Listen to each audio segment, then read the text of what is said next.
Entah kenapa aku tuh suka banget sama kue ini dan ternyata segampang ini buatnya. Dan tahu nggak, bahan yang dipakai itu simple banget daripada bahan kue lainnya. Hasilnya cantik dan nggak hancur ya teman-teman. Mau tahu gimana cara buatnya? Yuk bikin sama-sama. Siapkan 250 gram kacang tanah. Kita sangrai dulu sampai mateng, gunakan api kecil aja, dan jangan lupa diaduk-aduk biar matangnya merata atau enggak gosong separuh ya teman-teman. Setelah warnanya berubah kecoklatan dan tercium harum aroma kacangnya, ini udah bisa kita angkat ya teman-teman. Kemudian kita pindahkan ke dalam wadah yang lebih datar, lalu diamkan sampai agak hangat, biar lebih cepat aku ratakan kayak gini. Kalau panasnya udah berkurang, teman-teman bisa kupas kulit arinya. Selagi masih hangat, ini harus dikupas semua, karena kalau udah dingin bakalan susah dikupasnya. Kalau tangan kalian nggak tahan panas, kalian boleh pakai sarung tangan. Nah, setelah dikupas, ini hasilnya. Kemudian haluskan. Untuk tingkat kehalusannya atau teksturnya bisa disesuaikan sama selera ya.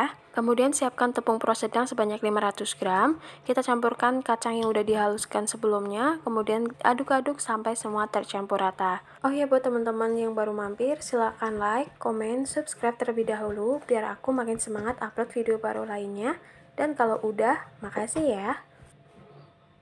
Setelah udah tercampur rata, kita masukkan vanili bubuk sebanyak 1/4 sendok teh dan juga garam sebanyak setengah sendok teh. Kemudian diaduk-aduk lagi sampai tercampur rata. Setelah tercampur rata, kita masukkan 300 ml minyak sayur. Ini aku masukkannya secara bertahap supaya nanti bisa tercampur dengan rata. Pokoknya bikin kue ini tuh cuma diaduk-aduk aja tanpa mixer sama sekali. Tuang sisa minyak sayurnya, kemudian lanjut diaduk-aduk kembali. Dan bahan yang terakhir kita masukkan 250 gram gula halus. Masukkan aja semuanya jadi satu, kemudian aduk kembali. Dan karena adonannya ini udah mulai berat ya teman-teman, jadi aku uleni pakai tangan aja, tapi dipastikan tangannya sudah bersih ya teman-teman. Tapi kalau teman-teman merasa yang gimana-gimana, teman-teman boleh pakai sarung tangan. Adonan kita uleni sampai semua tercampur rata dan sampai kalis ya teman-teman.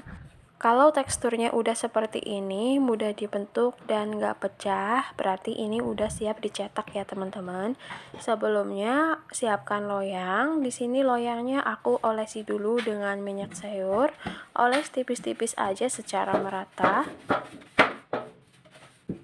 Dan kalau udah, ambil secukupnya adonan, kemudian kita ratakan. Dan untuk tingkat ketebalannya nanti disesuaikan dengan cetakan yang dipakai. Di sini aku pakai cetakan yang berbentuk hati kayak gini. Langsung aja kita cetak, kita tekan, kemudian kita geser supaya nanti hasilnya rata. Setelah kayak gini, kita pindahkan ke dalam loyang yang sebelumnya udah dilapisi dengan minyak.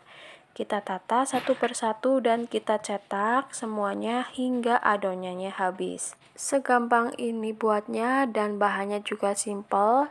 Dan nanti hasilnya juga bakal cantik dan gak mudah hancur ya teman-teman. Jadi ini cocok banget buat teman-teman yang masih pemula atau yang baru mau belajar bikin kue kering lebaran. Bikin sendiri untuk sajian lebaran itu menurutku lebih berkesan ya teman-teman.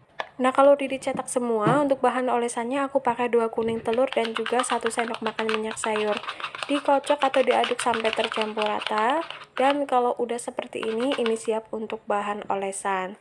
Oleskan secara rata ke seluruh permukaan kue. Dan saat proses mengoles telur kayak gini, sebaiknya teman-teman siapkan juga ovennya. Kita panaskan supaya nanti bisa langsung kita masukkan ke dalam oven. Untuk bahan lainnya aku tambahkan wijen. Ini bisa di skip ya teman-teman. Kalau mau kita tambahkan di atasnya kayak gini. Dilakukan secara merata ya. Dan ini aku udah dapet 2 loyang dulu ya teman-teman. Kita panggang terlebih dahulu. masukkan ke dalam oven yang udah panas. Jadi di sini aku pakai oven tangkring. Kita gunakan api sedang cenderung kecil.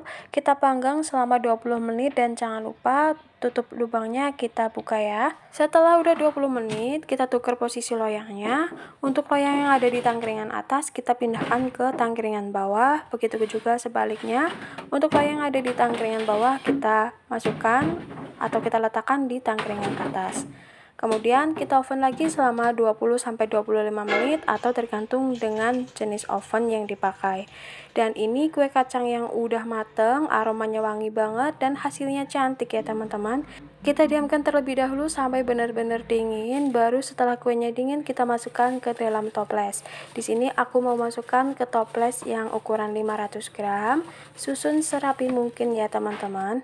Untuk satu resep ini menghasilkan 2 toples lebih ukuran 500 gram ya teman-teman. Oke, terima kasih sudah menonton, selamat mencoba dan semoga bermanfaat.